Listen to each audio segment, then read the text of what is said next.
What if I told you that in just a few simple steps, you could take your models to the next level? Before you even touch a brush, there's something more important, and that is the prep. It's the foundation of a grain paint job. It will make your miniatures look sharper, cleaner, and more professional. In this video, I'm going to walk you through the exact steps I take to get my models looking their best, right from the sprue to the primer. To begin with, we're looking to cut out our models. Now you can do this a couple of different ways, but the way I like to do it is get as close to the model as possible and sort of make sure that I take off as much plastic as I can, being careful not to take any chunks out of the actual model itself. The other way I use is cutting further away from the model, and then I'll come in with a scalpel knife and clean up the sprue. If you haven't already, you'll want to make sure you get a good set of clippers, preferably one with a flat edge. You don't have to spend too much on this, as I'm still using the same ones as I got from when I got back into the hobby, but obviously if you treat them well, then they'll last a lot longer. Next, I grab a scalpel blade or a hobby knife and I carefully trim off any mold lines or excess plastic.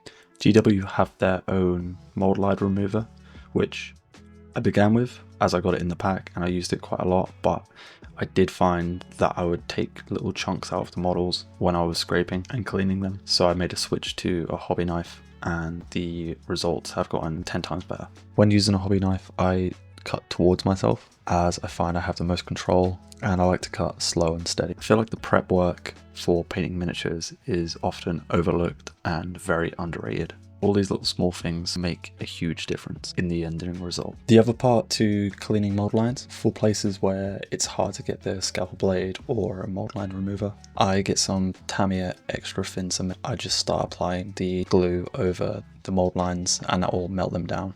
And that's a really quick and easy way to get rid of those really annoying little mold lines, so you won't need to go in and scrape them all out. Next, we are filling all the gaps. Now, how I fill the gaps is usually with green stuff or sprue glue. My sprue glue is made from Tamiya extra thin cement with sprue mixed in. When I come to the end of my glue pot, I then throw in a bunch of sprue and it melts down and creates a nice sprue glue.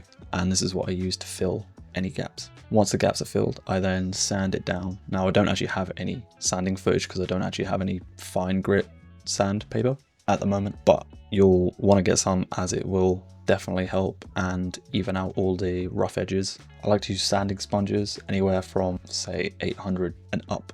Obviously with sandpaper, the higher the grade, finer it will be. Last but not least is priming.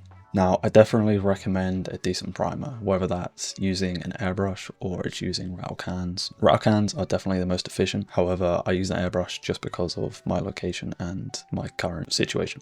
The things you want to remember when you are priming, you want to get a nice even coverage over the whole model. You don't want to go too much on one area. If you miss some areas, don't need to worry. You can easily just go in with a paintbrush with some black paint or whatever you're priming with. There are definitely pros and cons to every method of priming, so whatever one you find works for you, then stick with that and just try to negate as much of the negatives as possible. And that is my method of prepping miniatures. However, it might not be the most efficient for horde armies. However, it is methodical and you do go through each step, so you will get the miniature ready for painting. If you have liked the video, then please hit that like and subscribe button, as it helps me out massively. If you want to watch more, then hit one of these videos up here. I will see you all in the next one.